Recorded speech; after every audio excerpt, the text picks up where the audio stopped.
it's so difficult to accuse a team in the NFL of tanking because there's no way that the Dolphins who suit up on game day are going to purposefully lose. There's no way Brian Flores and his coaching staff are like, let's figure out a game plan where we can actually look good but lose today because we have to lose. But when you trade away players like this at the outset of the season, Kiko Alonso is now on the Saints.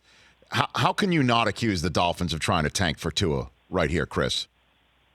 Man, it's ugly. And, Rich, you and I are fortunate that we get to cover the NBA and other sports. Right. Most guys around the league, they're just only covering the NFL, so it's totally foreign to them. And the way we talked about the NBA and ultimately the product, we consume their product. We buy their app, NBA ticket. We go to their games, spend our money. And when you don't see the best players out there, because that's one thing about the Kaepernick thing that's always disturbed me. I've always been able to say the National Football League, it's the best of the best. It's the best players in the world. The NBA, it's the best players in the world.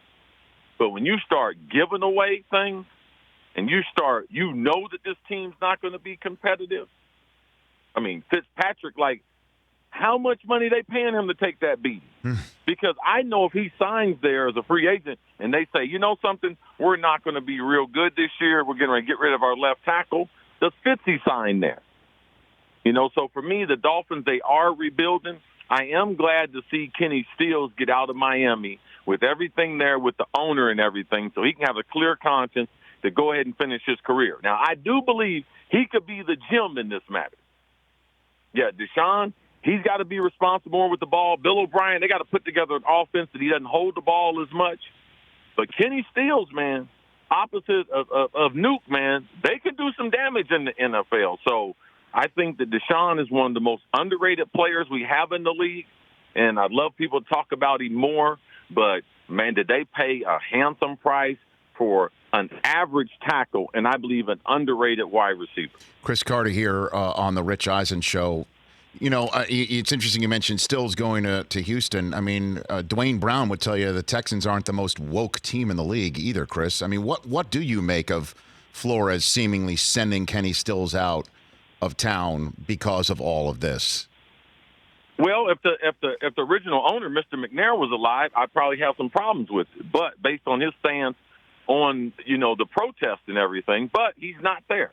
And I believe he'll have an opportunity to do the type of things that he deems to be important. But Brian Flores, he works for a boss, man. We all got bosses.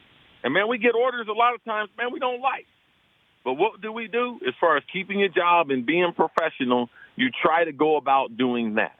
And Brian Flores is trying to build his career. Is this the only opportunity as an African-American that he might get as a head coach? I don't like the fact he's going to have to take all these losses.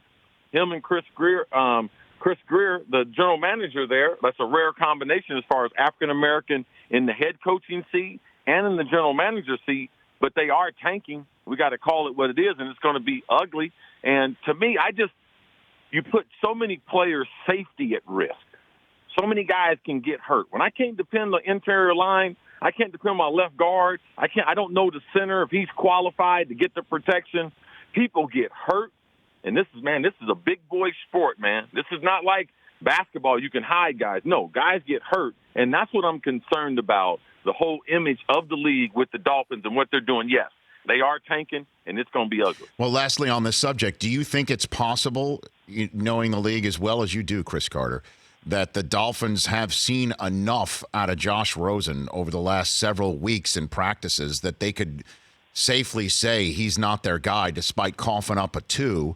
And, I mean, poor Josh Rosen, I mean, what a situation. 2 first-year head coaches in back-to-back years with defensive pedigrees, and now banged up offensive line last year. This one, they trade away their best left tackle and potentially best wide receiver.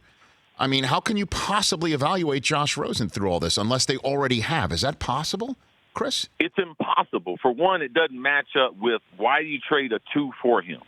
But, Rich, you cover this league enough, and we don't talk about it enough. Man, there's things called institutional talent. That's people picking the players, people who understand the salary cap, people understand how to put a roster together, and careers are determined off of that. I say 1% of all the players, only 22,000 of them played in the NFL, they can be in any system. Jim Brown, Barry Sanders, these dudes can, Reggie White, they can play anywhere. But the rest of us, bruh, man, we need a system, man. Cris Carter needs 3 receivers. I need to be in the slot at 6'2 and a half, 210 to be able to dominate. Like, we need a system to be able to take advantage of our skill set. And Josh has not had it. And I believe that his career will be altered, that he'll never be able to fix it.